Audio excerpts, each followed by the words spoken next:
commerce bi porte-parole du gouvernement Abdou Karim Fofana def na ko gis neen aussi ministre bu yor wàllum justice Ismaïla Madior Fall gis neen ministre bu yor wàllum intérieur bi Antoine Félix Diome ak njiitu gouvernement bi mu nekk Amadou Ba le premier ministre nga xam ne ñu ngi indiloon ay éclairage par rapport ak les événements de mars dernier événements yi nga xam ne juin yi nga xam ne am na ñi indi aussi des réponses par rapport ak lépp rek loo xam ne ñeel na li nga xam ne Sénégalais yi moom la ñu tuddee dictature recul démocratique ak li nga xam ne moo nekk problème majeur bi moo nekk plainte yi nga xam ne lu bëri ci Sénégalais yi en l'occurrence l'avocat de Ousmane Sonko maître Juan Branco mu ngi koy wax par rapport ak CPI balaa ñuy dugg ci fond bi par rapport à leur communication naka nga jàngee forme sortie yi nga xam ne ces ministres de la République def nañ ko.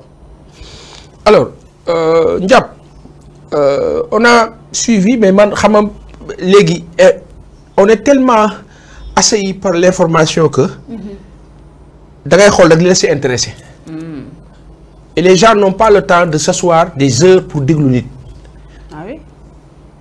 mais àdduna bi foofu la toll nit ñi amuñu jotu toog ay heures di déglu léegi da ngay def l'essentiel dem. Ok da ngay wax l'essentiel dem. C'est vrai. On a vu sunu ay kilifa yi nekk ci nguur gi def plus de 2 heures defe naa toog jàkkaarloog ay journalistes. Journalistes yooyu nga xam ne hélas ñoom la ñuy gazé ci manifestation yi. te kenn ci sunu autorités yi regretté wul loolu.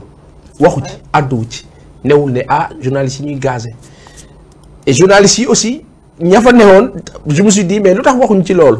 lu tax waxuñu journalistes yi ñuy gazé lu tax ñu leen di gazé dégguma ko fa. et j'aurais bien aimé. ña fa newoon ne autorité waa yéen est-ce que mën ngeen ñu wax lu tax ñuy tirer gaz lacrymogène ci journalistes yi bu ko defee sax ñu leeral quoi loolu c'est en passant c'est quelque chose que j'ai noté qui m'a fait très mal bi si des dama lay wax ci wàllu communication te defe naa ñoom nekk nañu ak ay communicants yu am xam-xam yu ràññeeku yu leen jege yu xam communication mais dama jàpp ni fi réew mi toll la bonne communication du woon toog ak Sénégalais yi di leen jéem a convaincre ci loo xam ni xam nañ la mu doon ba pare on ne prêche pas à un convaincu koo xam ni xam na li xew boo ñëwee di ko expliquer li xew da ngay c'est redondant da ngay répétition la bu soof boo xam ne da nga kaa sonal parce que sunu ay kilifa li ñu wax lan la mooy événement yi fi xew li ko waral na mu demee nangam li ko waral xam nañ ko kañ la am xam nañ ko nan la amee gis nañ ko.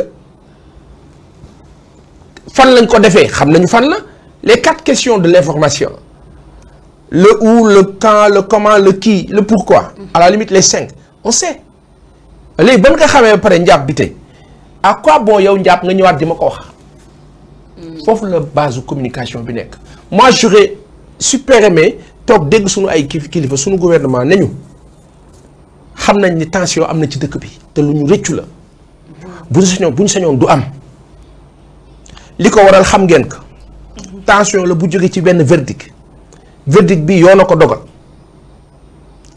que ñu d'accord ci ñu bañ ci d'accord loolu la yoon dogal waaye ñun suñu taxawaay mooy fexe ba réew mi nekk ci dal ak jàmm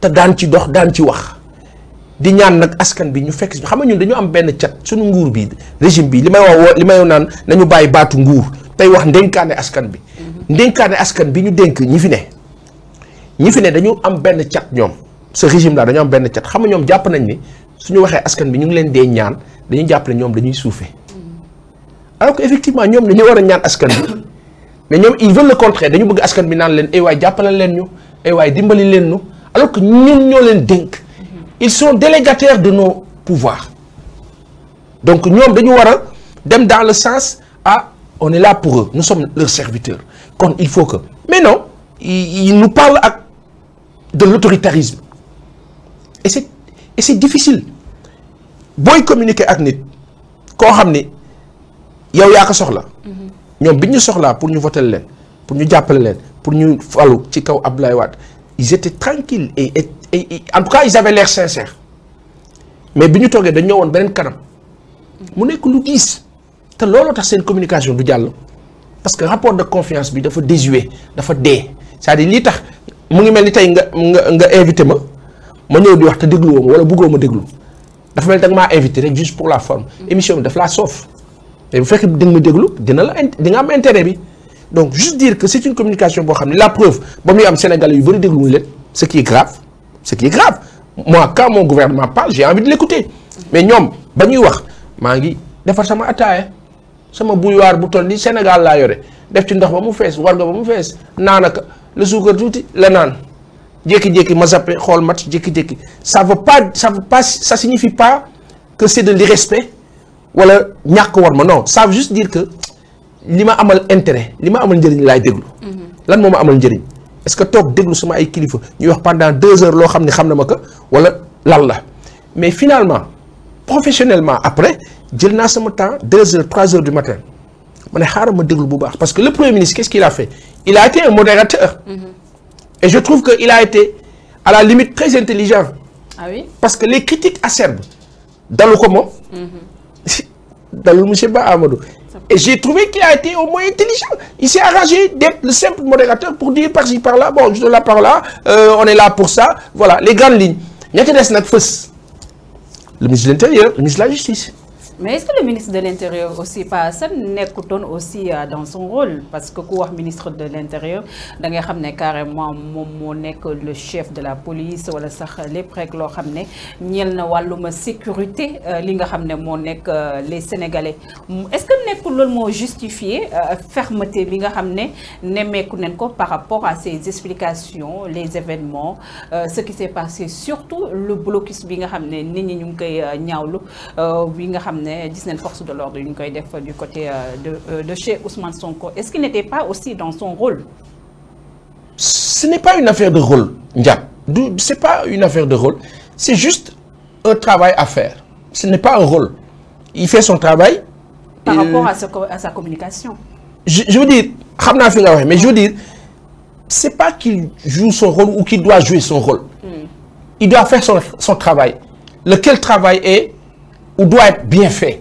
Le Sénégalais, le travail doit être bien fait. Et le travail, pour qu'il soit bien fait, il faut de la sincérité. Il faut de l'honnêteté. Il faut un sens élevé de ce que représente ce travail-là, justement. Je ne veux pas dire qu'il ne l'a pas. Non, je ne parle pas de ça. Je dis, il faut que. Après le reste, les gens vont juger. Les gens jugent quoi? La preuve, la majorité des Sénégalais disent quoi? C'est ce qui s'est dit dans la rue. Et kilifa yi dégg nañ ko xam nañ ko lire nañ ko ci commentaire yi xam nañ ni Sénégalais yi amatuñu confiance ci régime bi. Et c'est ça qui est dingue. ñenn ci Sénégalais. Non, Sénégalais yi ëpp. La majorité des Sénégalais sont en colère aujourd'hui. Dañu mer. Mais mer boobu pourtant nguur bi mën na ko wàcce dindi ko mën na ko sax dindi. Mais pour nga dindi ko fokk nga nangu dëgg bi. Mais régime bi fi nekk nangu dëgg xam nga luy ñàkk nangu dëgg.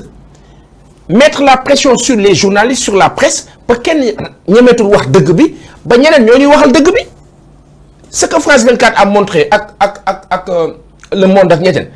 Mais en 2009, 10, 11, ba muy am TFM moo ko daan wone 2STV, Walfadjri, Sud da ciy wax, RTS da ci astafurlah yeneen chaîne de rajo dañ ciy wax. Lu tax en 2023 la même chose et en pire am kenn nangul wax. Antoine Diome parle de manipulation. Lan mooy manipulation. Des images que les gens ont vues.